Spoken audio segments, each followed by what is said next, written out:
Hey, good afternoon. Salamat. Happy Teacher's Day.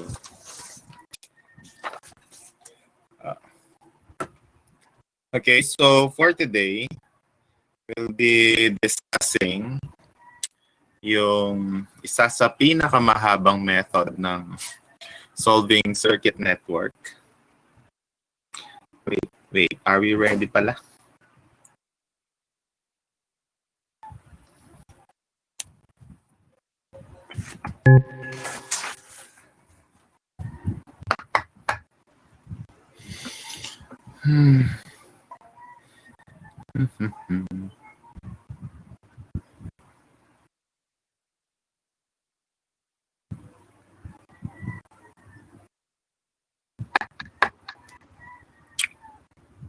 Four times.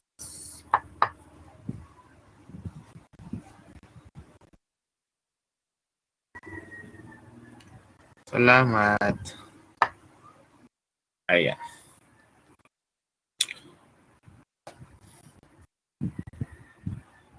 Okay, so for today, we'll be discussing superposition method or superposition theorem.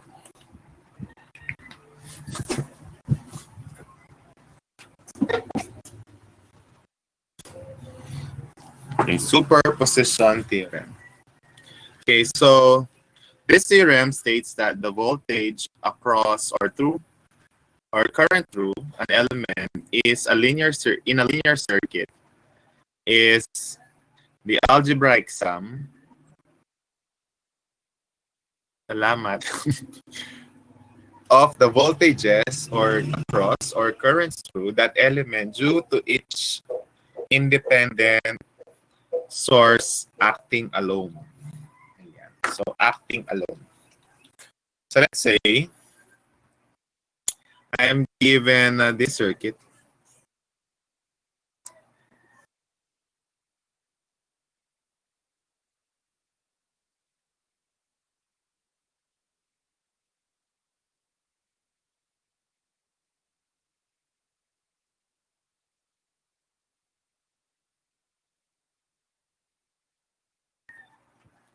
Let's say this is 2 amperes, 10 volts, 2 ohms, 4 ohms, and 3 ohms. Now, let's say we're given this circuit and we are to find the voltage across the 3 ohm resistor. Ayan. So, if we will use superposition theorem, so that means, ayan sabi dyan, no?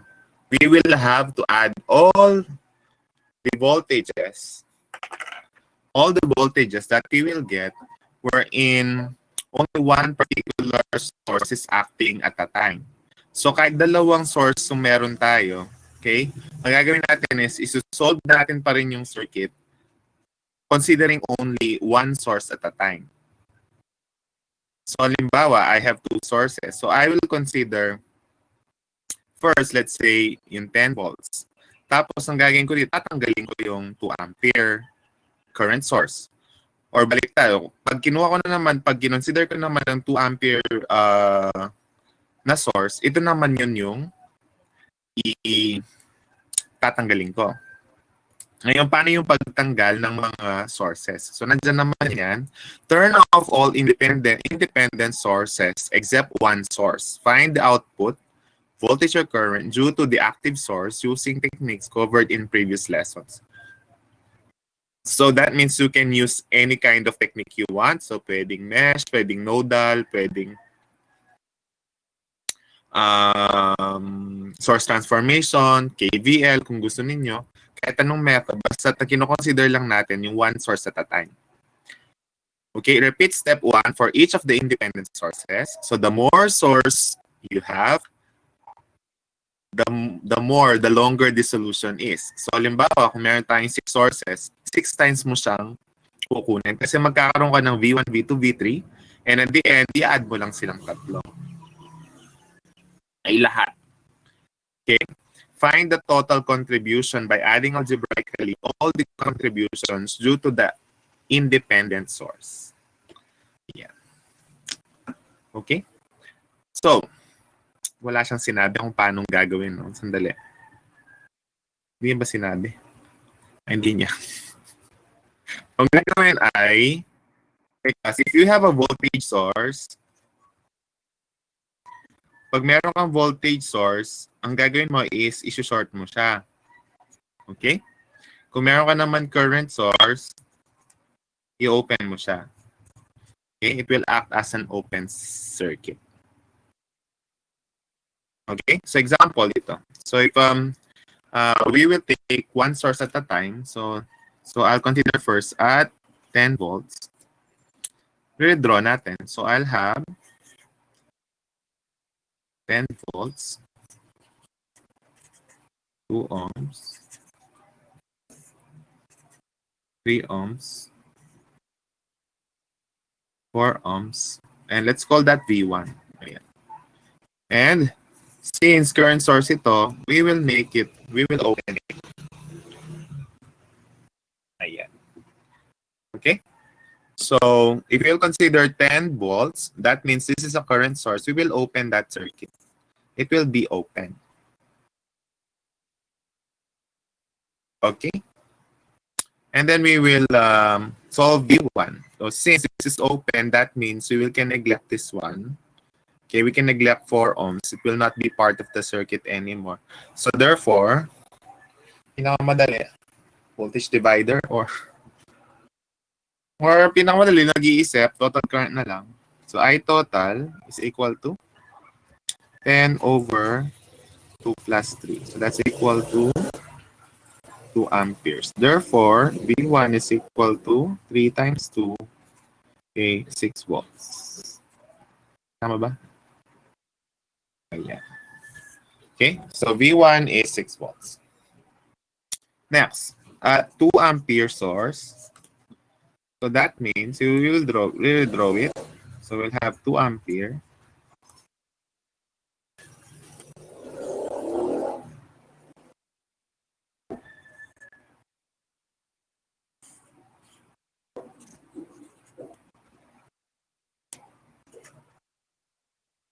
Okay, so this one is a voltage source. Since it's a voltage source, we will short it out. So that means this will be shorted.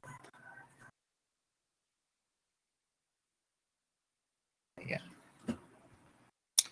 Okay.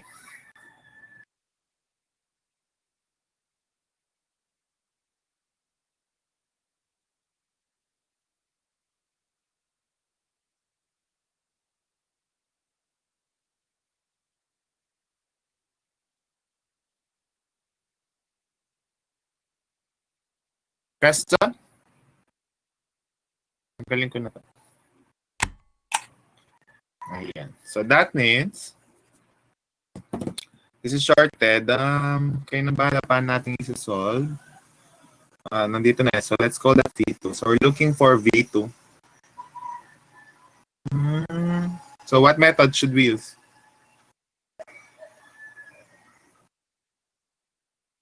What do you want? Any method.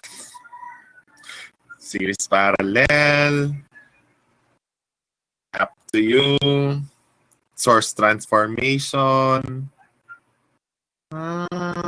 Hindi naman pwedeng source transformation. Wala tayong magagawa kung hindi Pero ako ano na lang. Kung ako lagi mesh analysis. Okay? Mag-mesh analysis ako. Okay. So, mag-mesh analysis ako. I'll have I1 and I2. So, I can assume that I2 is equal to, okay, opposite direction. So, that's negative 2 amperes. And then let's have the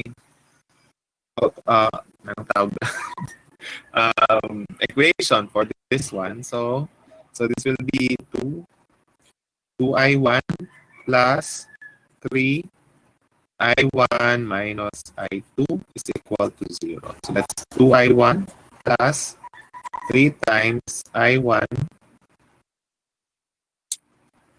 plus 2 is equal to 0. So 2I1 plus 3I1 plus 6 is 0. So what's I1? So I1 will be negative 6 over 5 amperes. Ayan. So therefore, what's V2? So V2 is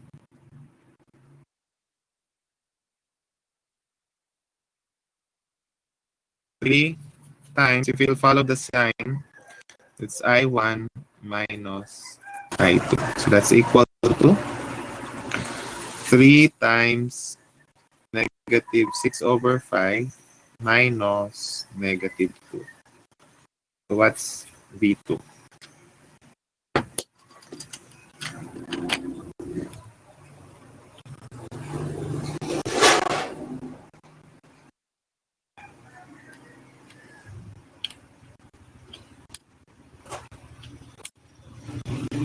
Okay, 2.4 volts. Okay, 2.4 volts. So therefore, what's V? So V is equal to V1 plus V2. That's equal to 6 plus 2.4. So that's equal to 8.4 volts. So the final answer is, okay, 8.4 volts.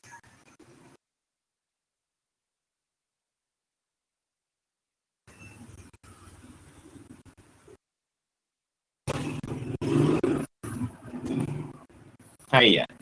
Any question?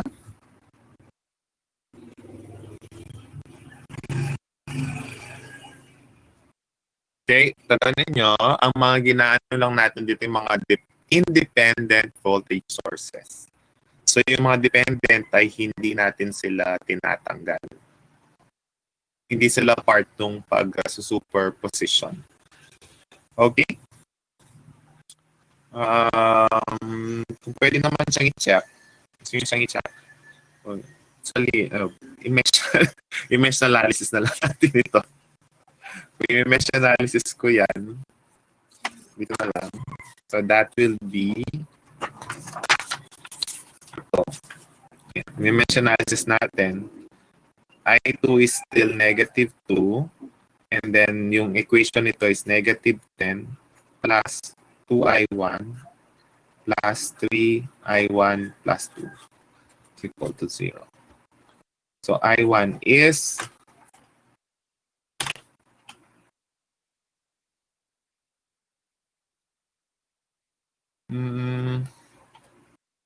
shift ko paano 10 minus 6 divided by 5.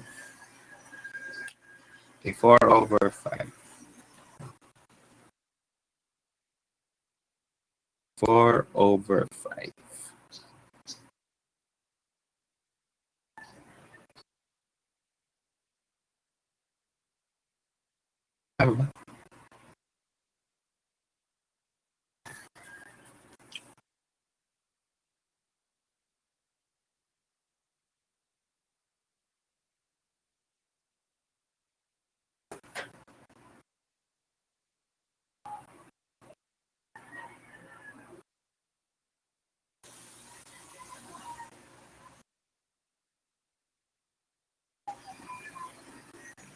Okay, and then you just add them.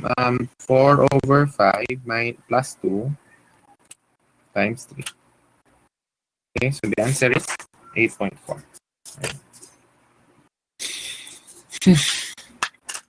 Parang mas madali ang mesh analysis.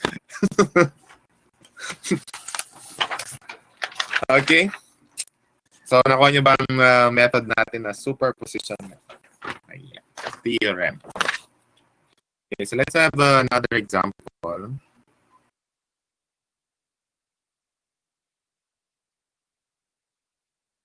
Example number 2. So, we're given this circuit.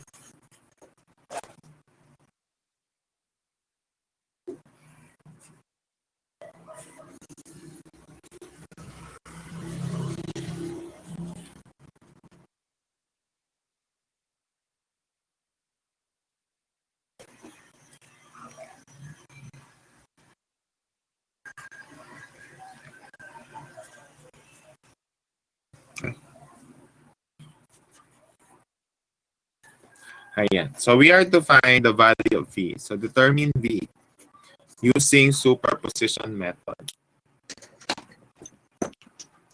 Okay, using superposition, what's the value of V? So, that is 3 amperes, 12 volts, and 3 amperes. 3 amperes, 12 volts, 16, 4, 1, 5, and 10. Ayan. Okay? So, what's the value of V? So, unahin natin yung 3 amperes. So, sa 3 amperes, so at 3 amperes, so we will draw it. So, that means the only source that we have for this is the 3 ampere source.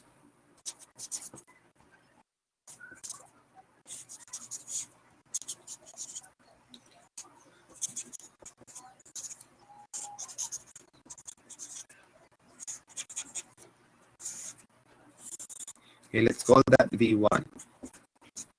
10 ohms. So since andito yung source natin na voltage source siya, so gagawin natin siyang shorted. Okay? Next, so we need to find the value of that. Tingin nyo, na madaling method. May 3 tayong loop, so medyo matagal ang mesh analysis. Nodal analysis, ayos lang din. Pero, kaya ba natin i-transform ito? O kung kaya naman natin siyang i-transform, mag-source transformation na lang. Okay? Ma-transform natin ito tsaka ito magiging voltage source 16, 4, 5, 1, and we'll have our 10. B1. Ayan. So, ano ang magiging value nito? So, that will be 16 times 3. So, that is 48 volts. Okay, next, we will add this 2. So, V is 16 times 3. And then we'll add this 2. So, we'll have 20 ohms. Okay, and then transform it again.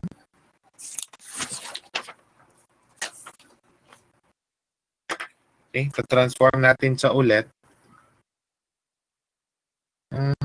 Magiging current source. At saka 20 ohms. Parallel.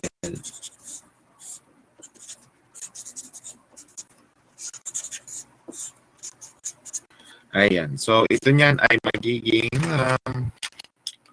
48 divided by 20. 2.4. ampere. And then, pwede naman natin i-parallel ito. Ayan. So, anong parallel combination nila? 4. So, these two will act as 4 amperes, 4 ohms. And i-transform natin siya with 2.4 amperes. So, gagawin natin siya ang voltage source. Okay, SAS naka-series. Ayan, 10 ohms, 1 ohm, V, 4. Ito ay magiging 4 times 2.4. 9.6. Okay, 9.6 volts.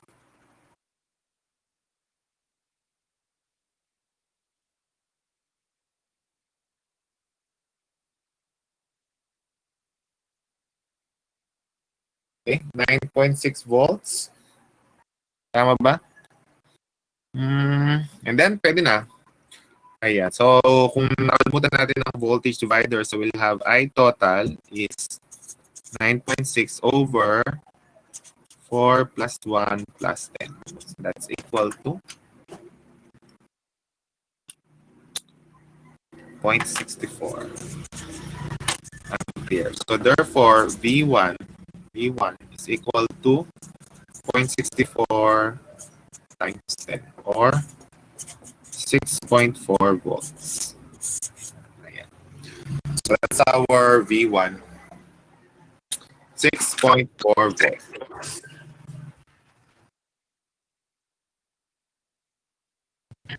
Kabagal.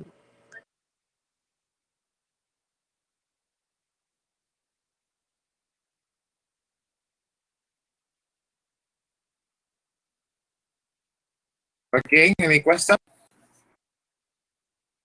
Hey class, that's just the first one. Ay. Okay, so that is just for the effect of 3 amperes. Okay, that is just the effect of 3 amperes to our 10 ohm resistor. Okay, so that's the effect. So this will have a voltage of 6.4. Okay, next. So next one is the effect of 12 volts to 10 ohms. Okay, so let me redraw the figure. So at 12 volts, that means this is a current source, so it will be opened, an open circuit.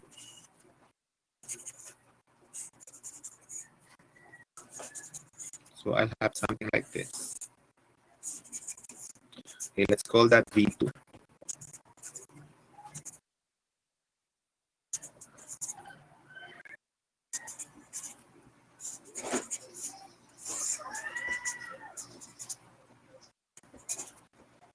Ayan.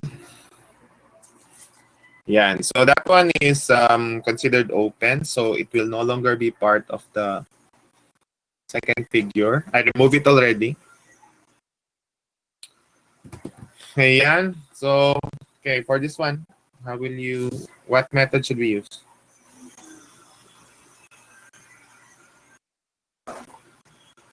Kung ako, dahil dalawa lang siyang loop, mesh analysis na lang ako, no?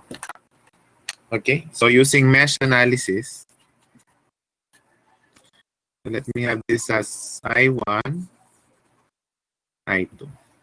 Ayan. So pag-add ko na lang itong dalawa, so sige, 16I1 plus 4I1 plus 5 times I1 minus I2 plus 12 is 0.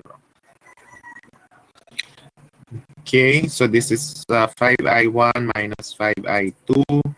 So I'll have 25I1 minus 5I2. Tama ba ako? 20 plus 5 is equal to negative 12. So this will be our first equation. Okay, so let's have the second mesh. So this one, so we have negative 12 plus 5 times I2 minus I1 plus 1 I1, I2 plus 10 I2 is equal to 0. So this is 5 I2 minus 5 I1. So I1 na muna. So I'll have negative 5 I1 plus 5, 10, 16. 16 I2 is equal to 12. So this will be our second equation. Then just solve it simultaneously. Ano ba kailangan natin? Kailangan natin is I2 to get V2. So therefore, let's solve simultaneously. So this is 25 I1 minus 5 I2 is equal to negative 12. Okay, so let's multiply the first by 5. So negative 25 I1 plus 5 times 16. 80. 80 I2 is 12 times 5. 60. 60. So now 25 I1 minus 5 I2 is negative 12. Then we add. Cancel. So now 75 I2 is equal to 48. So therefore, I2 is 48 over 75. So what's the value of I2? Okay, 0.64. Pareho lang.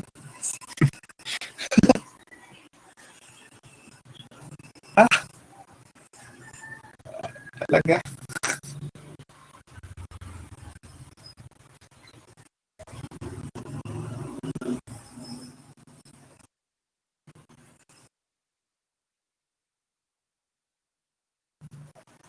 Okay, so therefore, V2 is 0.64 times 10. So V2 is also 6.4 volts. So therefore, V is equal to V1 plus V2. That is 6.4 plus 6.4. So the answer is 12.8 volts. So this is our final answer. Yeah.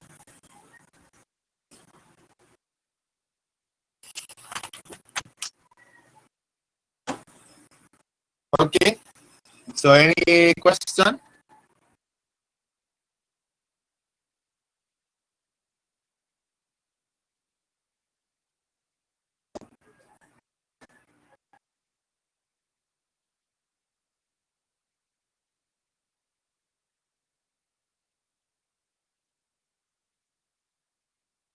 Ako para sa akin mas pinakamadali. Pinakamadali yung mesh kaya pag sa superposition lagi akong nag-mesh analysis. So okay din naman yung superposition.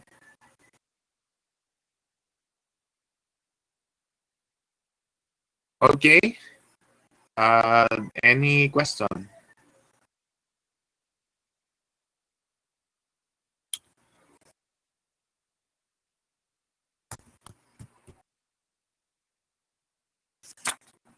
Any question?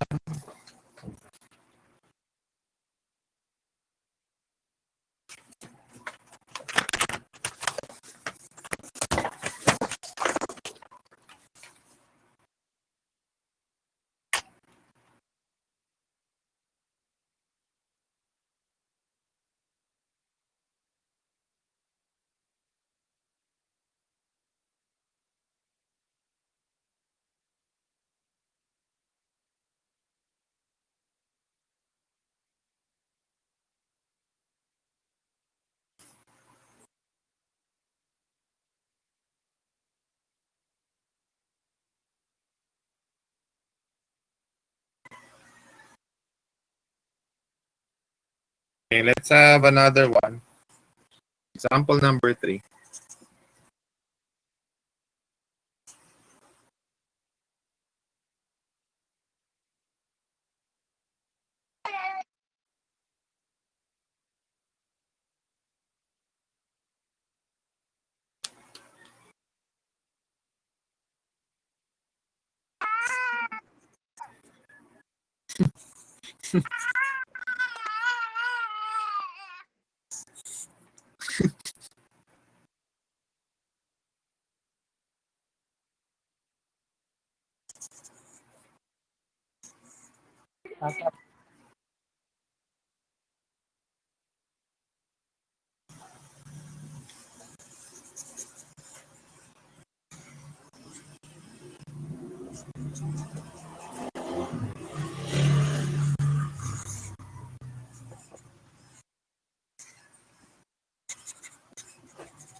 Ayan. So find, okay, determine IO. Ayan. IO. Okay. So in this example, we are not looking for voltage. We are looking for a current. So which is the same.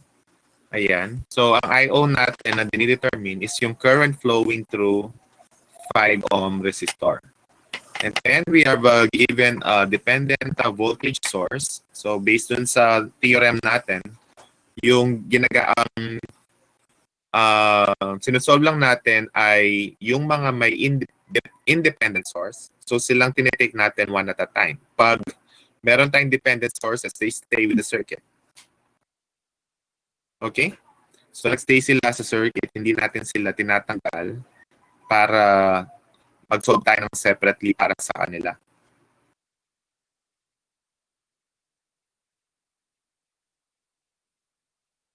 Yan. Okay. So, unahin na natin ang which one?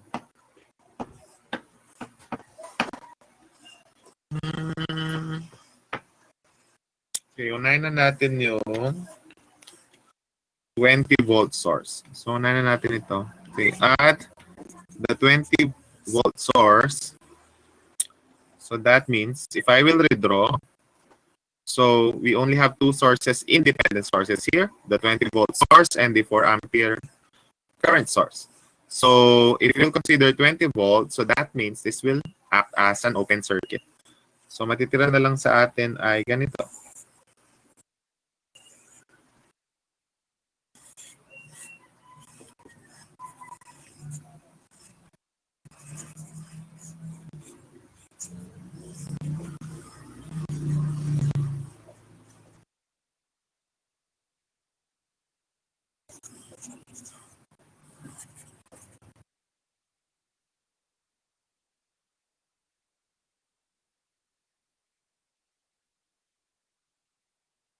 Ayan. Okay, so what method should we be using?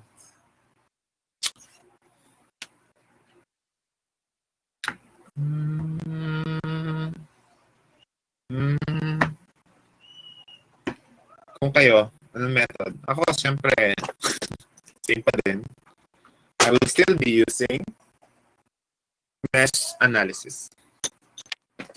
Ayan. So, mesh analysis. So, I have my mesh currents.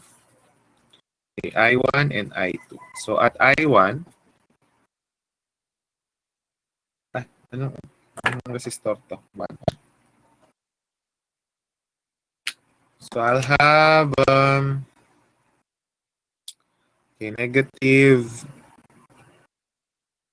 5 IO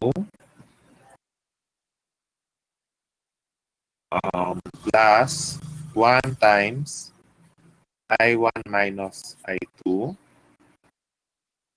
plus 3 I1 plus 2 I1 is 0.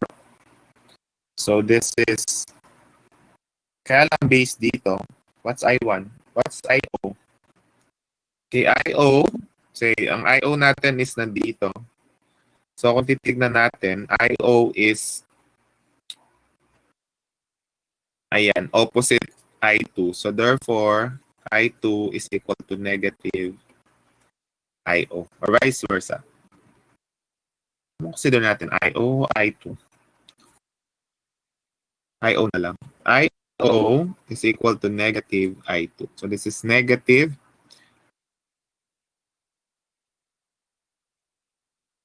positive na 5I2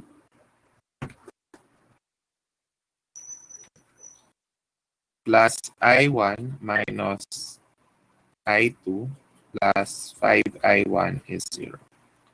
We'll have 6I1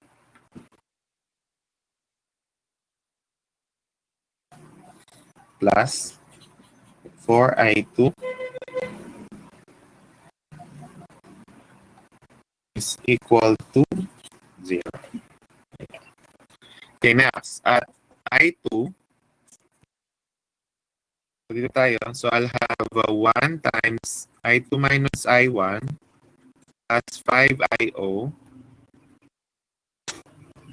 plus 4I2 minus 20 plus 5I2 is 0.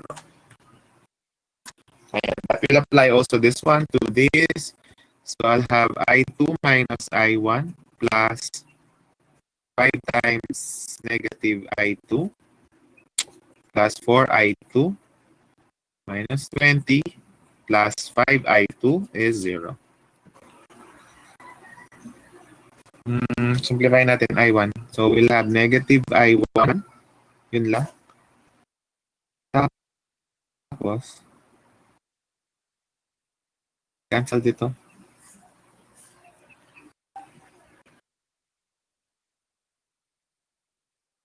So matitira is plus 5I2 is equal to 20. So this is our second equation. It's our first equation.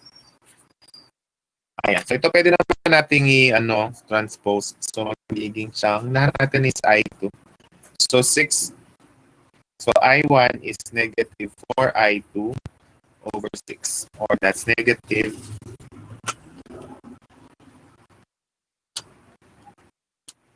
3/2. 2/3 I2. So i-substitute natin siya dito. So 2/3 I2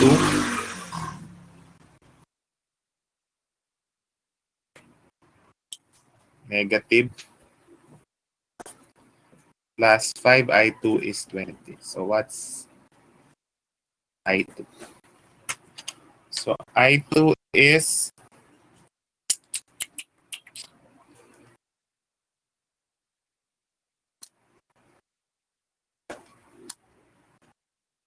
43/3 amperes.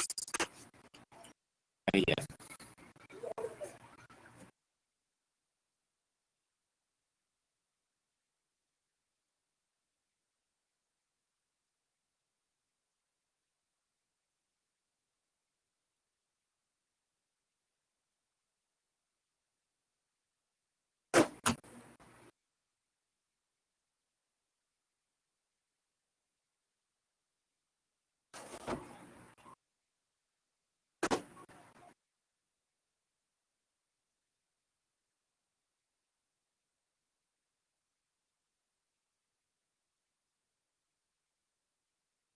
Tama ba ako?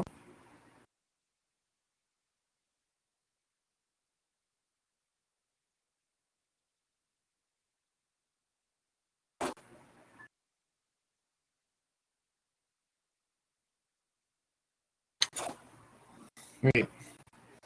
Yung ginawa ko, ba't ako nag-minus? 5 plus 2/3. Okay, so this is 17/3 I2 is equal to 20. So I2 is 60/17 amperes. Ayan, 60/17 amperes.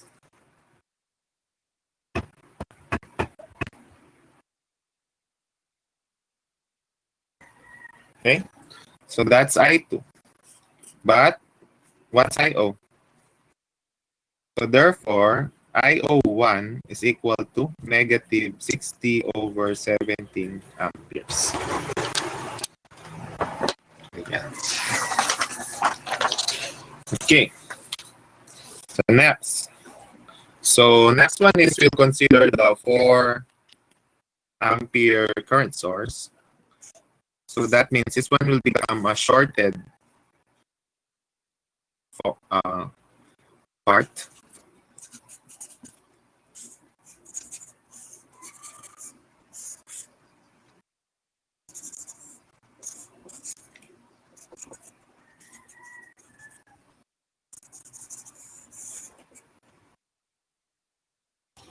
So shorted.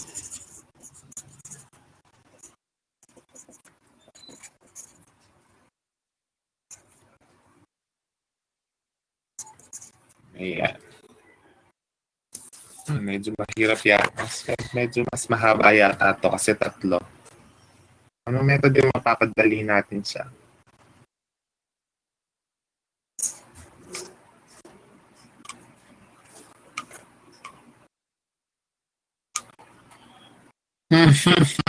I think it's still mesh analysis.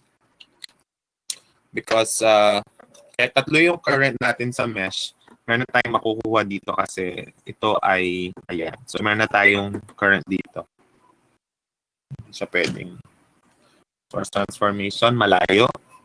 Mesh analysis na lang din. So, una natin to, I1, I2, and I3. So, based dito, we can conclude that I1 is equal to 4 amperes. Okay? So, I1 is equal to 4 amperes. So, let's now have I2. So, at I2, sa taas na tayo magsimula. So, 2I2 minus 5IO plus 1 times I2 minus I3 plus 3 times I2 minus 4. It's equal to 0. Ayan. But what is I3? IO? But IO is equal to, what's IO? Okay. What do you think is IO? Nandito yung I sub O.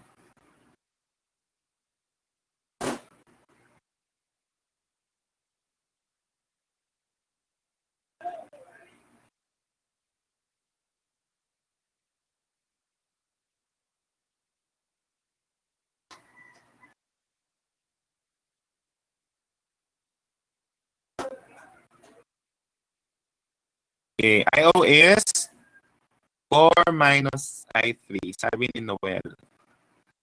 Okay. Kasi if you will have this direction, okay, so that means it's in between 2 meshes. So, susunod natin yung direction kung sino yung sumusunod sa kanya. So, if you will follow this, so it should be in the direction of I1, which is equal to 4. And its opposite, I3. So, tama. So, it should be 4 minus I3. Ayan. Okay?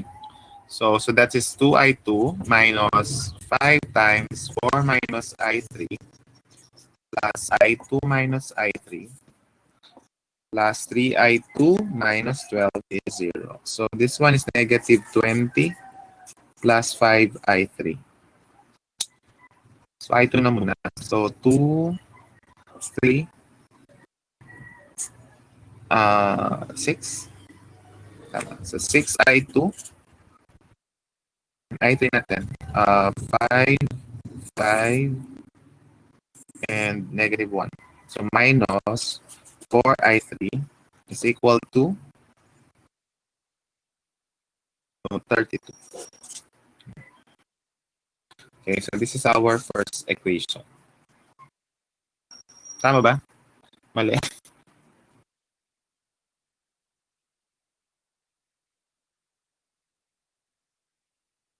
Saan?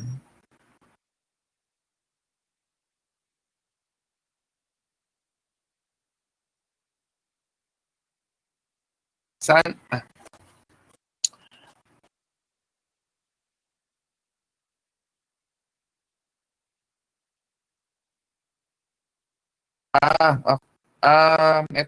Eto na. 5 minus 1.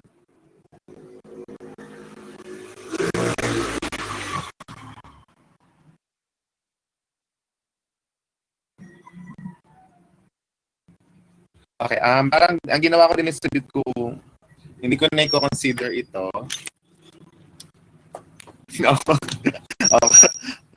Bigla ako kasi sinulat sa baba. Ito ay nasa baba na.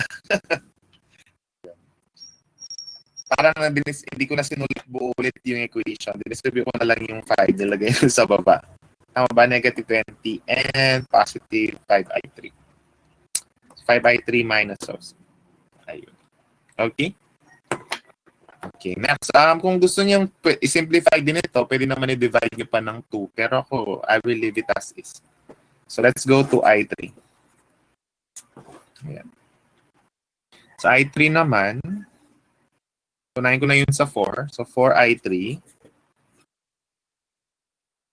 Okay, plus 5i3 minus 4 plus 1 times i3 minus i2 plus 5i0 is equal to 0. Ayan. So ito ay gagawin ko na 5i3 minus 20. Ito ay i3 minus i2. Ito naman ay 5i0 is yun, 4 minus i3. So magiging 20 minus i3. 5i3. So paano maka-cancel ito? No?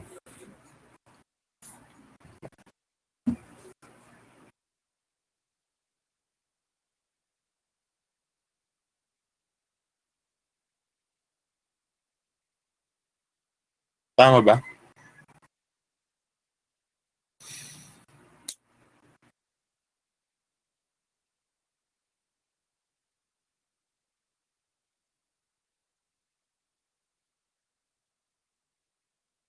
Okay. So, ang matitira na lang ay cancel dito, cancel yon. I2 is negative I2 plus 5I3 is equal to 0.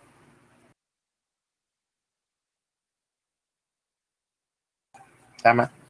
So, therefore, I2 is equal to 5I3. So, let's have as our second equation. I-substitute na lang natin siya doon. So, therefore, we'll have 6 times 5i3 minus 4i3 is equal to 32. So, this is 30. I3 minus 4i3 is 32. So, we'll have 26. I3 is equal to 32. So, I3 is equal to 32 over 26. 16 over 13.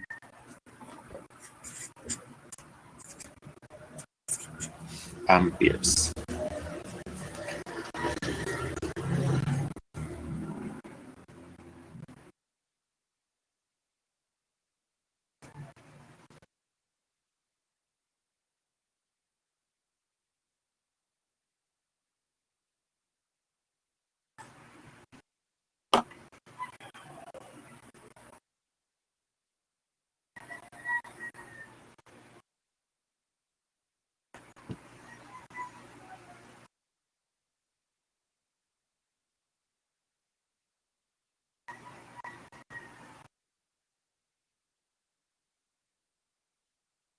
Tama ba?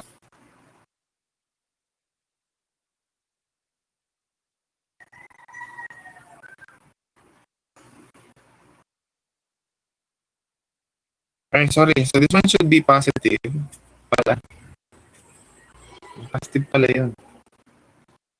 Positive, positive. So this should be 34. So it should be 16 over 17 amperes. Okay, but that's not what we're looking for. We're looking for I0. So, kung ito yung IO, therefore, IO is equal to 4 minus 16 over 17. So, what's IO?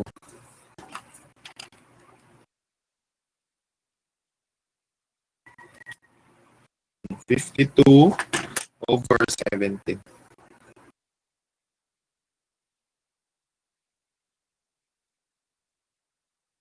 amperes. Yeah. Okay, so let's call that IO2. Okay, finally, final answer. Final answer. IO is equal to IO1 plus IO2. So that's equal to, what's our IO1? Negative 60 over 17 plus 52 over 17. So IO is equal to negative 8 over 17 amperes. So this is our final answer.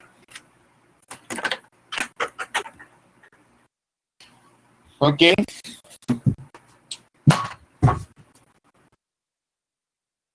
Yeah. Final answer is negative 8 over 17. Okay. So that's it for today. So this is the superposition method. So next meeting, we'll be having yung next natin yung Thevenin's theorem. Okay, do you have any question? Later we'll have your experiment. Don't forget, at 5 o'clock. Yung experiment number 4 natin. Mm-mm.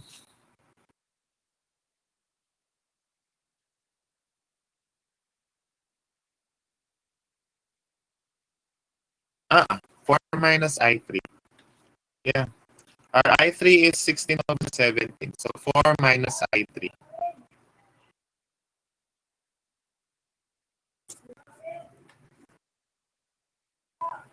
Ay, mukha bang I3?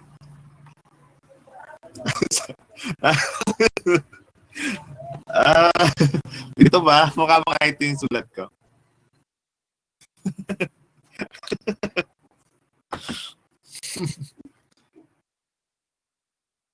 Oh, this one. This is 16 over 17. Minsan kasi hindi ko nilalagyan ng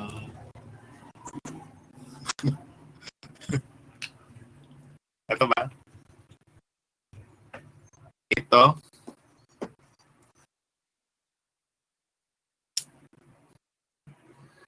Ayan. Okay. That's it for today. May question ba, Noel?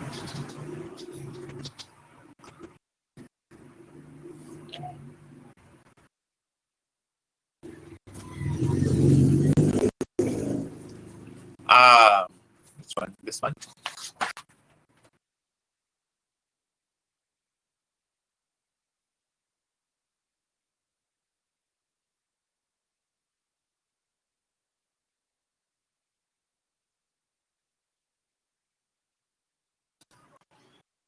Alright, so wala na yung question. So, good day. See you on Wednesday.